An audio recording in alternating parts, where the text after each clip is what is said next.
Hi everyone, my name's Daryl. So almost 4 years ago exactly, I was diagnosed with Guillain-Barré syndrome or GBS. And after that diagnosis, a year later, I was re-diagnosed with CIDP after a really bad relapse and also a bad nerve study. So as you can see, today I'm getting my IVIG infusion, which basically I have every 3 weeks to keep the disease at bay. So today what I really want to talk about is the power of goals. When I was initially stricken with at that time they thought was Guillain-Barré or GBS, I really couldn't walk. It was kind of an interesting condition in that initially it was sort of a mild case, but it slowly kind of spread and I was unable to walk at all.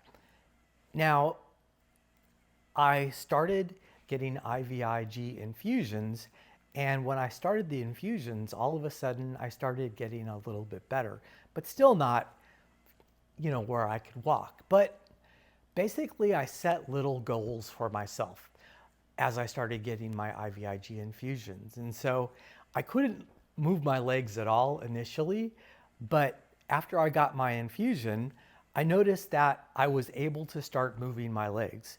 And so that was, I almost started crying that day when I could actually move my legs. The next thing I did is I started laying on my front and I started raising my legs. So let me show you what that looked like. So basically, my legs, I couldn't move them at all like this. But as I mentioned, one day, all of a sudden, this leg, I was able to kind of start moving it just a little bit, which was really exciting for me. But I couldn't raise it up all the way like this, but I kept working at it. And slowly but surely, I was able to start raising my legs. And then it just kept getting better. And so I started doing repetitions, basically.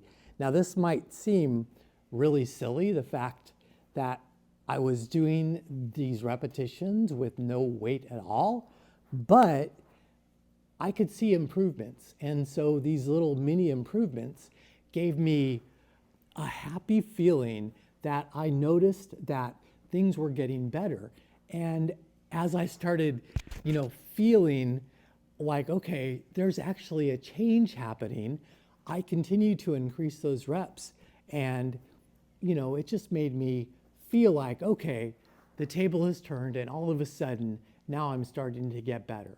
So after I was able to start moving my legs, then I was able to start walking with assistance. So basically I kind of started off with kind of like a walker. I then moved on to crutches. Then I moved on to a cane.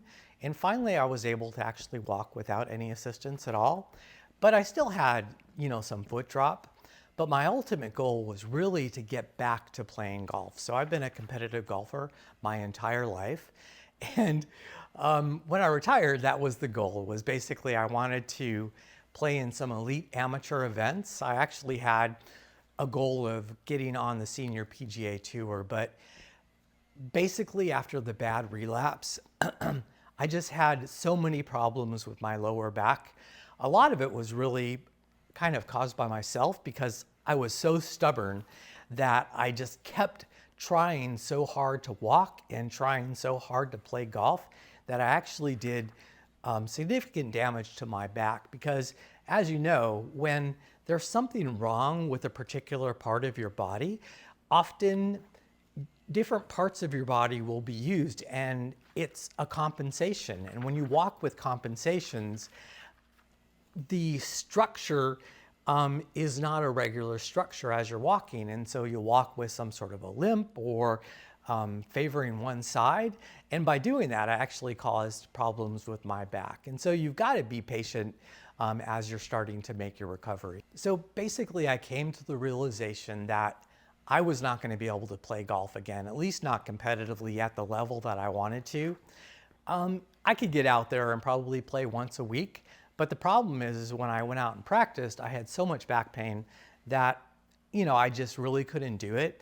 And so I didn't want to cause myself additional injury to my back, as well as cause myself a lot of pain. And I became very depressed. So this was right about the time that I relapsed, and I didn't know if I was ever going to get better again. I actually thought perhaps I had ALS, and I had to see a psychiatrist to deal with the depression. I got on some drugs, and that helped me quite a bit, but then I started to improve again. One of the things that I did do, and it was a couple of months where I came to the realization I wasn't going to be able to play golf anymore, and I was severely depressed, but then I was like, okay, I've got to figure something else out. I can't just sit here and be all depressed and not do anything. So I started playing around with YouTube and creating YouTube videos, and I was like, okay, this is fun. I've got kind of an IT background, and so I want to be a YouTuber. And so all of a sudden, I went from not being able to do what I love doing, which was golf, but I found another passion. So I found with that passion, I could create goals for myself and work towards those goals. And it fulfilled me so much as I started to reach those goals. And with reaching those goals, I started to improve. My physical health actually started to improve quite a bit. So as those improvements happened and I started walking again, I started hiking. And you wouldn't know it if a regular person just came up to me and saw me walking or hiking. They would never know that I had permanent damage in both my legs. But your body's ability to kind of heal itself, and it can't heal itself, to be able to work around those issues. So with ALS patients, if they have one nerve that can't animate a particular muscle, your nerves find a way to work around that particular nerve to be able to activate that muscle. And so, you really can't tell. And after I started hiking, I started coming up with these hiking goals. And actually, one of my biggest goals, and I've been working basically almost 3 months towards this goal, is to be able to hike in the Grand Canyon and do the rim to rim hike in one day, which is a 24-mile hike. And when I started putting together my training plan for doing this goal, basically I started off with, okay, we're going to walk 10 miles. And the next week, we're going to slowly increase it to 11 miles and to 12 miles.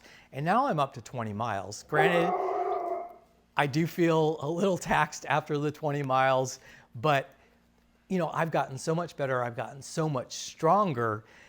And I went to Yosemite camping just a couple of weeks ago, and I decided as part of my training hike that I'm actually gonna hike the Half Dome.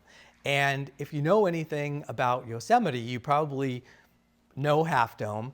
What you might not know is the hike is about 18 miles. And there's cables at the top of Half Dome that you actually have to climb up, because the Half Dome is just so slippery that people can't climb it without the cables, without killing themselves.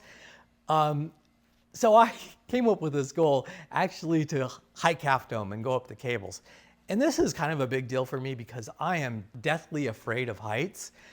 And basically the only thing that separates you from death is those cables that you're going up. And yeah, you can see as I was ascending Half Dome kind of what it looked like, and also the descent on Half Dome, what it looked like. And yeah, that's like super scary. Just looking at it now, I can't believe I did it. But these are also some really cool images from when I was at the top of Half Dome. So even before I had GBS or CIDP, I never really thought that I could accomplish this and do this hike because of how deathly afraid I was of heights. But I've had so many challenges over the past couple years, and I figure if I can beat down CIDP the way I have and continue to get stronger, then I can beat Half Dome too. And I did. So I put my fears to rest and I got up there and I climbed down. And actually, I think I found out that I'm not all that scared of heights because I've always been scared of heights, but yet you put yourself in a certain position and you conquer your fears, and then maybe they're not fears anymore, which was really amazing. I know all of you out there are struggling, or most of you out there are struggling, and this is such a debilitating disease, both Guillain-Barré and CIDP, and it just takes basically everything away from you, and it took everything away from me. Like I said, I'm unable to play golf anymore, which was really my dream. But there's other things that you can do. And with proper medication and a treatment plan, with proper diet, with proper exercise, with proper amounts of rest, you can improve. And once you see those improvements happening, you know, the sky's the limit because you see progress. And you know that you're starting to get better, and then you can do it.